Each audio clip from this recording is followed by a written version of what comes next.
चक्कर में संगी उम्र हवे 16-17 साल हवे गोरी 5 फुटिया रे खावत हवे हड़बड़ भाईल कैसे मैं मनाओ टूरी ला कैसे मैं पटाओ घुंघरू धूप ला जलाओ के नरियर गुड़ मनाओ फंस गए टूरी के चक्कर में संगी उम्र हवे 16-17 साल हवे गोरी 5 फुटिया रे खावत हवे हड़बड़ भाईल कैसे मैं मनाओ टूरी ला कैसे मैं पटाओ घुंघरू धूप ला जलाओ के नरियर गुड़ मनाओ।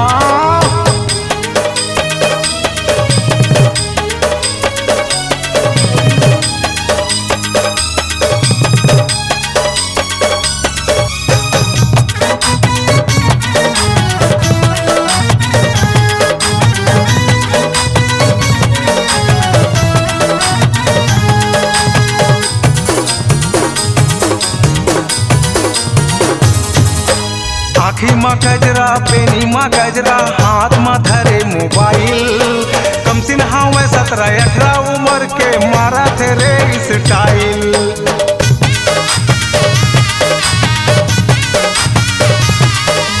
आँखी में गजरा पेनी में गजरा हाथ में धरे मोबाइल कम सिन हवे 17-18 उम्र के मारा थे रे स्टाइल। कम सिन हवे 16-17 उम्र के मारा थे रे स्टाइल। एला कैसे मैं मनाओ टूरी ला कैसे समझाओ दिया बाती ला जलाओ के एला मुनी रसियाओ।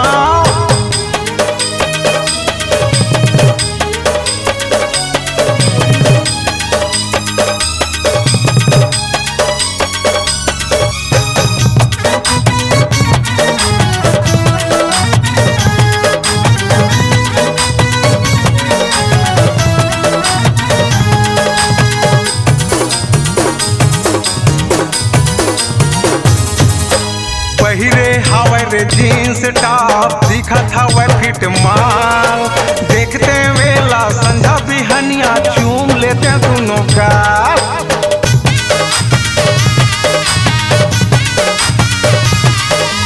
पहिरे हवे रे जीन्स टॉप दिखत हवे फिट माल देखते वेला संझा बिहनिया चूम लेते दोनों गाल। देखते वेला संझा बिहनिया चूम लेते दोनों गाल। एला कैसे मैं मनाओ टूरी ला कैसे मैं पटाओ अगरबत्ती ला जलाओ के नरियर फूल मनाओ।